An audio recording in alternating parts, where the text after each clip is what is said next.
The educational need that really prompted our proposal for the grant that we received was based on feedback from the medical students who did do the transition to residency course with us. We are only in our third year of doing the course, so it's relatively new. And based on some of the feedback that we got from students, they had hoped to do a little bit more hands-on training, a little bit more skills and procedure type of instruction. And so in order to make that happen for them, we had applied for the grant to help us, purchase and fund some of that portion of the course. Our proposal included money for things like suturing equipment, things for doing lumbar punctures. We were able to get IV insertion kits and get infant-sized arms and legs, which are not always readily available for us through our simulation centers. So we thought it could be nice to have some just for our course and for the students. And then we were also able to get some larger technology, like a new screen to help with various games that we were planning on doing with them and to implement that flipped classroom model. In terms of where we are right now in the project, we have ordered all of our equipment, and so some of it has started arriving, so we're excited to unbox that, and our course will be implemented again in April, so we will see sort of how all of these new sessions go. We have some new faculty members who are running a lot of those sessions, so we're really excited to get that started.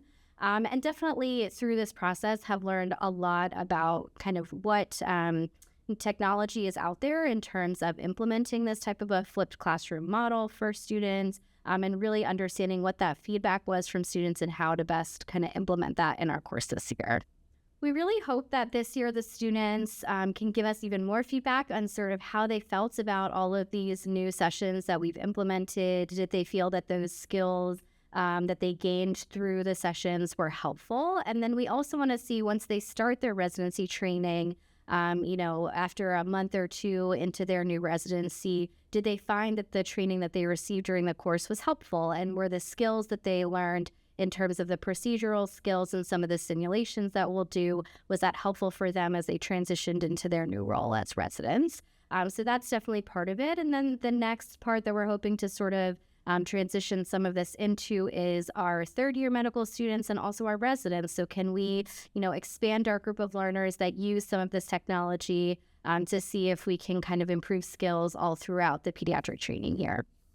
I think it's really important to think about how we bring that empirical mindset into our practice as educators and as we implement new curriculums to understand, is what we're teaching and how we're teaching it effective for the learners that are in front of us? And we know not all types of curriculum will work for different types of educational materials. So understanding that in order to know is something working or not, we need to study it and look at it from that mindset. So I think it's really important, especially for any new curriculum development, to think about what learners in front of us and getting feedback on the curriculum that you're putting in to make sure that you're optimizing the way that you're teaching it.